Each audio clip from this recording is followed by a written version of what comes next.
Girlfriend cheated on me during COVID and asked for an open relationship. So I agreed and got revenge by dating other girls, then kicked her out and burned everything related to her. Hey, I just needed to get this off my chest. I've been in therapy for what's happened over the last few years, and they told me writing out my feelings would help. So here I am. I started dating my first real girlfriend during COVID in 2020. I'll call her Sonia. We actually met at the grocery store because I held the door open for her. It was a small act of kindness, but it led to us chatting about how tough grocery shopping was during the pandemic. And not just shopping, but life in general, you know. Her smile was warm and her eyes had this sparkle that made the gray, stressful atmosphere of that time feel a little brighter. I say real because it was my first serious relationship. Back in 2020, I was just a young sprout of 23. Sonia was a couple of years older than me and worked as a nurse.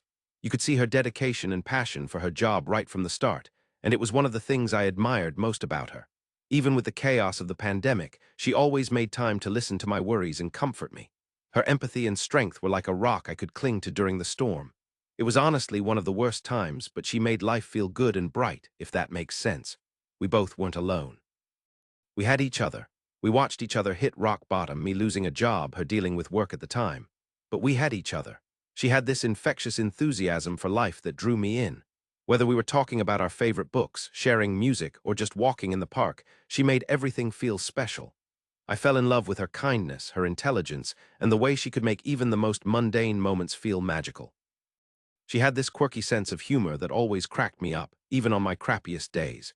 She had a way of making me feel seen and understood like nobody else ever could. And here I am today, still trying to figure out everything that went down between us and where it all went south. It hits me in waves.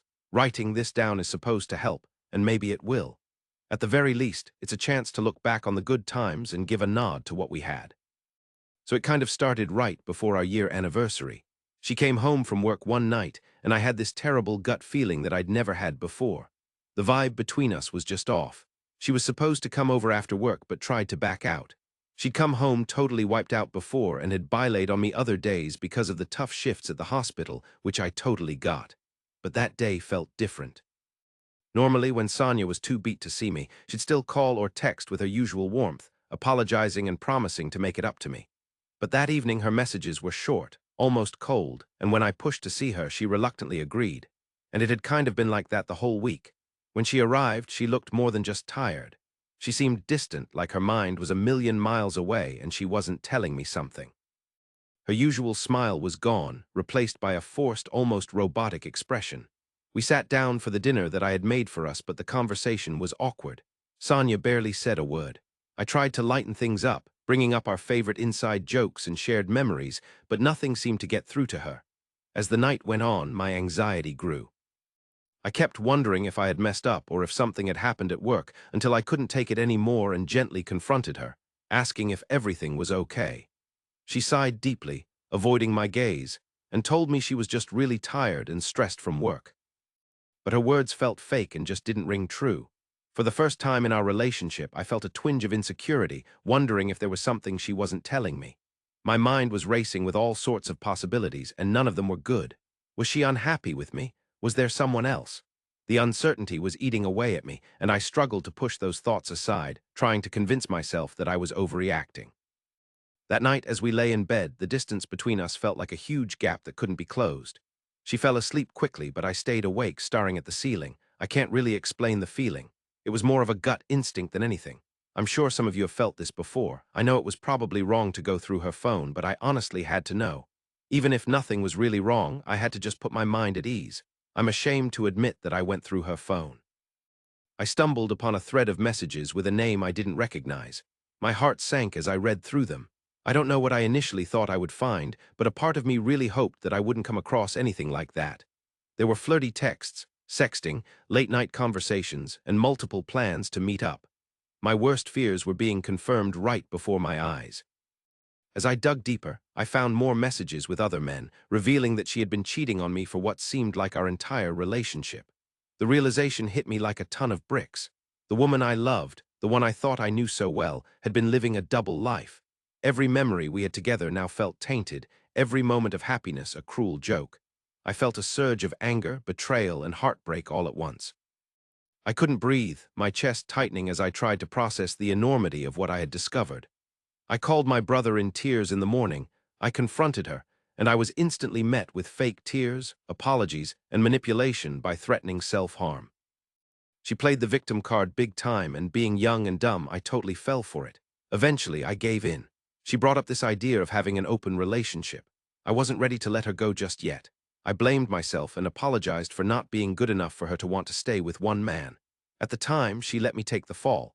I told her I'd be a better man. I tried the open relationship thing, but I didn't meet with any other women. It was mostly just her talking to guys and claiming that she wasn't talking to the same guy she had been cheating on me with.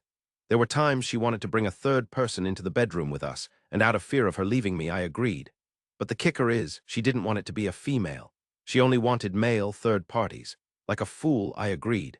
It was about 6 months of that, and I asked her to move in with me because I couldn't trust her. We talked about getting married and starting a poly relationship. I had entertained it for a little bit, but I thought that by living together, I might be able to control something in our relationship. But I quickly realized that was a naive hope. She started asking if other people could move in with us, pushing the boundaries even further. I resisted. I didn't want our home to become a revolving door of strangers. Despite my attempts to set limits, I felt increasingly powerless in my own relationship. She starts having sex with her other partners and turns me down more and more. We have very little sex. Another year passed of this twisted arrangement, and finally something shifted in me. I got angry and started resenting her. I became really bitter and cold. I couldn't believe that this woman I loved had hurt me so badly. The pain and betrayal festered inside me until it transformed into a dark desire for revenge. I decided to give her a taste of her own medicine. I went out and met women, bringing them home and asking Sonia if we could have threesomes. She got pissed at me just for asking, which was totally hypocritical considering what she'd put me through. I made sure she saw the flirty texts and sexy pics on my phone. I'd come home late, reeking of perfume, and wouldn't give any explanations. I wouldn't tell her who I was with even though it had been one of our rules. I wanted her to feel the same paranoia and heartbreak I'd been dealing with for so long. Seeing her anger felt like a messed-up kind of justice, but it didn't give me the satisfaction I was hoping for. Instead, it just made me feel more lost and disillusioned. The woman I had once loved and looked up to had become someone who only brought me pain and resentment. The relationship that used to make me so happy was now just a toxic cycle of betrayal and revenge. The whole thing was really messing up every part of my life. I hardly saw my family anymore because I was too ashamed. When I did see them, they'd say they didn't even recognize me anymore. My brother pointed out how unhappy and sad I looked. Finally, one day in 2023, I woke up and thought to myself, what the hell am I doing? Who am I even? I didn't recognize the person I'd become. Sonia and I were basically just roommates at this point. We weren't sleeping in the same bed anymore. Our paths barely crossed. One of these women that I had started seeing to make Sonia jealous was actually falling in love with me, but I was just trying to keep it purely physical. I didn't want to hurt people like Sonia was hurting me, so I ended it. At this point, I told Sonia that I couldn't do this anymore and I was just wasting my life away with this soul sucker who cheats on me right in front of my eyes. I asked her to move out, which wasn't easy. At first, she straight up refused to accept it. She said she wasn't moving out, and I said if she wasn't leaving that I was going to pack up her stuff for her and leave it all on the lawn. She told me that I was throwing everything away. She said I couldn't just kick her out because it was our place, and I told her it was actually my place, and she's the worst roommate I've ever had. Then I let loose and told her she was an evil person who just wanted to hurt me, and I've been a dead man walking since I first found out she cheated on me. She told me I was being dramatic and said that this whole life takes two people. She said that I knew what I was getting into the moment I agreed to the open relationship. She said that I could have said no at any time, and then she called me a weak little boy and said I was a quitter and just giving up. And I told her that she was the one who gave up the moment she decided to cheat on me and kept cheating on me. I said that I tried to make it work, and the argument just got worse from there. She accused me of being selfish and unreasonable, of abandoning our relationship without trying hard enough to fix it. I countered by listing all the ways she had hurt me, the countless nights I spent agonizing over her betrayals, the times I had swallowed my pride and pain to keep us together. From there, I just started picking up her stuff and carrying it out onto the lawn. Even the tiniest things that I knew she had bought, like planters and bottles of wine. Anything that was hers, I just wanted out of there. She started yelling at me and pushing me. At one point, she tried to get physical with me and I had to lock her out of the house. She called one of her partners and then things only got worse from there. The police got involved. Basically, her partner and I got into it. I was defending myself and I bled all over my front porch. I ended up charging him and he spent a few nights in jail. Sonia tried to come back the next day and was sobbing and trying to apologize. She asked me where she was supposed to go, and I told her she could go to any of her other partners, or friends, or family. I straight up told her that I was done. She was hysterical. I told her that I can't keep living like this. She kept resisting, coming up with every excuse to put off the inevitable. She played on my emotions, bringing up all the good times and the plans we had for the future. I told her she had to pack her stuff and I didn't want to see her again. I said I'd help her pack up her stuff and load it into a vehicle and it had to be out by the end of the day. The reality of the situation started to hit her. After hours of back and forth and tears and vomit, yeah, she puked from hyperventilating, she finally caved, though it was clear she was far from accepting it. As I was moving stuff outside, she said, "I hope you know what you're doing." And I told her that it was something I should have done a long time ago. My brother and his wife ended up coming over to help, and just for moral support, and I appreciate the hell out of them for that. She drove away for the last time. I felt a mix of emotions. There was relief in reclaiming my space in my life, but also a deep sadness for the love that had been lost and the future that would never happen. After that, I blocked her on my phone and over socials, and it may be dramatic, but I burned whatever she had left. Pretty much anything that would remind me of her was gone. This first real relationship turned out to be a painful experience, one that shattered my naive expectations of love. Betrayal and heartache taught me more about myself and the complexities of relationships than I could have ever imagined. It was a bad first relationship, no doubt about it. I learned the hard way about the importance of trust, communication, and self-respect. Despite the pain, it also taught me to recognize my own worth and the necessity of setting boundaries. It showed me that true love shouldn't come at the cost of my own happiness and well-being. In the end, this experience shaped me. It really opened my eyes to what I need and deserve in a relationship. It was a tough lesson, but it definitely made me stronger and better prepared for future relationships. If it's any consolation, I heard from one of our friends that Sonia got fired from her job at the hospital because she was seriously slacking. Some of her coworkers had been complaining about her. I guess I wasn't the only one who had issues with her and trusting her. Apparently, she had been stealing medication for some of her partners and not filling out patient charts correctly. Last I heard, the hospital bigwigs are doing an internal investigation to figure out how Sonia's actions affected patient care and the workplace vibe. Anyways, thanks for sticking with me.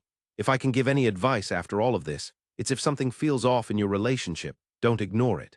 Trust your gut and talk to your partner about any concerns you have. Don't settle for less than you deserve. You deserve to be with someone who respects and values you, who is faithful and committed to building a healthy, loving relationship. Sometimes, despite your best efforts, a relationship might not be healthy or fulfilling. Don't be afraid to walk away if it's no longer serving you or making you happy. Remember, it's okay to put your own happiness and well-being first. Now let's move on to the next story. Story 2. My sister picked a wedding venue that my husband's wheelchair can't access and called him a cripple at Mother's Day lunch. So I'm cutting her off, but my parents are blaming my pregnancy hormones. I, a 36-year-old woman, have been married to my husband Brett, a 40-year-old man, for the last 6 years. I have a daughter, a 10-year-old girl from a previous relationship. We were engaged when her dad abandoned me while I was pregnant to be with his coworker and eventually disappeared. Brad loves and adores my daughter, and my daughter loves him so much. I'm currently pregnant with our first baby together, my second child. Brad is a paraplegic. He got into a car accident when he was 21. Since then, he's gone back to school and now works as a university professor. He's super independent, and honestly, he's probably the best guy I could ever marry. My sister is getting hitched, and today she announced that the venue she picked is this old heritage building. I told her it probably wouldn't be wheelchair accessible. She rolled her eyes and said the world doesn't revolve around Brad, and it's not his day, it's hers. I said I get it, but I'm not leaving him behind. She started yelling that I'm trying to steal the spotlight because everyone will be asking where Brad's sister is. Her fiancé suggested having the ceremony at the Heritage Building, but moving the reception to another spot so Brad could join us. My sister said no way. I talked to Brad about it, and he thinks I should go and that he and my daughter can have a daddy-daughter date. He'll take care of her since it's a child-free wedding, and we were initially planning to ask Brad's mom to watch my daughter. He thinks it's no big deal and I should just go and enjoy the wedding. I feel really bad and don't want to go, but my sister will be so upset. Am I wrong if I don't go to my sister's wedding because she's excluding my husband? Comments. Still Actuator 8316. Do what feels right to you. I can see you love your husband a lot. And you have every right to be mad that your sister wants to exclude him. Seriously, how hard is it to rent a temporary ramp so he can go? But since I don't know the stair situation, I can give a pass on that. But there are options. Oop, it's an old heritage building with tons of stairs, unfortunately. I feel really bad for my husband, to be honest. Blue furniture, I like the idea of the dad and daughter day. Are you in the wedding party? How does the heritage building get away with skirting Ada laws? Your sister is awful, and at least the fiancé is empathetic. Don't be surprised if there is no wedding. Oop, I'm not in the wedding party. It's 2024 and we still don't have something like Ada in Canada. Since it's a heritage building, they don't give a hoot about accessibility. Yeah, my husband takes our daughter out once a month for a daddy-daughter date. They hit up different restaurants and do whatever activities she picks. Smile Great Asparagus 8788. As a mom of a daughter with different abilities, I gotta say, no wonder your sister didn't just wake up like this. She's been enabled in her rotten behavior her whole life. Your parents should be ashamed. Your hub sounds awesome, though. You don't need anyone's okay to walk away from a dumpster fire. Just point out it's on fire and how you, your husband, and their grandbaby can feel included again once it's out. And then leave. Oop, my parents paid for my sister's big wedding. They also covered my at-home reception when we eloped, inviting about 14 people to a restaurant. I talked to them. They said they do love Brad, but it's my sister's day and they can't make her change her mind. Yeah, I'm disappointed in them. I just don't get how you can say you respect someone but then tell him to stay home. You are not welcome. My husband is used to being left out, so he's okay with it. I just can't get over it. Mandy Landy and TA, it's totally her right to have her wedding wherever she wants. It's also your right to say no to her invite because you don't want to leave your husband out. That her fiancé was willing to switch venues for the reception, but she wouldn't is what makes her the ah. If she cared about you being there, that would have been a perfect way to have the best of both worlds. Effective 12/36, it's also nuts that she'd treat Brad like he's just looking for attention when he's in a freaking wheelchair. I'm glad he wasn't offended and upset by it, but if he was my partner and my sister was acting like this, I'd be furious. Especially since you've been married for 6 years, it's not like it's a new relationship. She's more worried about how it looks that she didn't show up than how bad it looks that she left out her brother-in-law by picking a place she knew he couldn't go to. There's no fixing that kind of messed up. Cat soap bar, wait, so I'm not supposed to use my wheelchair to get some attention. Dang, I bought a bright red one on purpose. People usually act like wheelchair users aren't even there. But the attention we do get is pretty wild. Random strangers asking for your whole medical history, demanding to know if you really need the chair, insisting you need help, assuming that because your body's broken, your brain is too, and so on and so on. That said, every place used for events should be accessible for wheelchairs. If a bunch of the medieval buildings in my city can be made accessible, then so can this heritage venue. A ramp, a lift, or elevator if needed, and an accessible bathroom is usually enough. Up. And TA, your sister, however. Update, thanks everyone for your kind words and advice. It's Mother's Day today, and of course my husband and my daughter decided to spoil me rot smile. We went out for Mother's Day lunch at my parents' place. My sister and her fiancé, Bob, his name is Babak, he's Iranian but everyone calls him Bob, came too. Brad, Bob, and my dad were in the backyard grilling and chatting. My mom and my sister were in the kitchen talking. My sister went on and on about her wedding plans. I asked her if there was any chance she would consider Bob's suggestion. She could have her civil ceremony, Iranian ceremony, and all her pictures done in her dream venue, then have the reception, which is just dinner, dancing, and cake somewhere else. I told her it would mean a lot to me if she made this accommodation for Brad. My sister lost it. Started screaming that I've always been jealous of her, and now I'm trying to ruin her dream wedding. She said I'm jealous because I never had a big wedding and had to elope because I had a kid out of wedlock. I didn't have to. We decided to keep our wedding stress-free by eloping. She said it was my choice to marry a guy with a disability, so why should her wedding plans change? My mom told her to stop, but she kept going. I told her I'm not coming then. I let Brad and my daughter know we were leaving. I just couldn't stay there anymore. Her entitlement makes me sick. Now my parents are mad at me for even suggesting it because apparently my sister is under stress. My dad thinks I acted immature by leaving, and mom says I overreacted because I'm pregnant and hormonal. I'm so disappointed in my parents too for not standing up to my sister. I plan to go no contact with my sister. I don't even know who she is anymore. So no happy update. I just cut my sister out of my life and won't be going to her wedding. Sorry for any typos, I'm pretty emotional right now. Comments, ringing 3, save Bob. Your sister is a jerk and your parents enable and excuse her tantrums. I'd put your sister on no contact and your parents on low contact. McGill Hufflepuff, I hope this is a wake-up call for Bob. Given life happens, I wouldn't want to be married to someone who is crappy to people with disabilities, as more disabilities can happen at any time. Dumcobio, Bob should ask her what would happen if he became paraplegic, save Bob.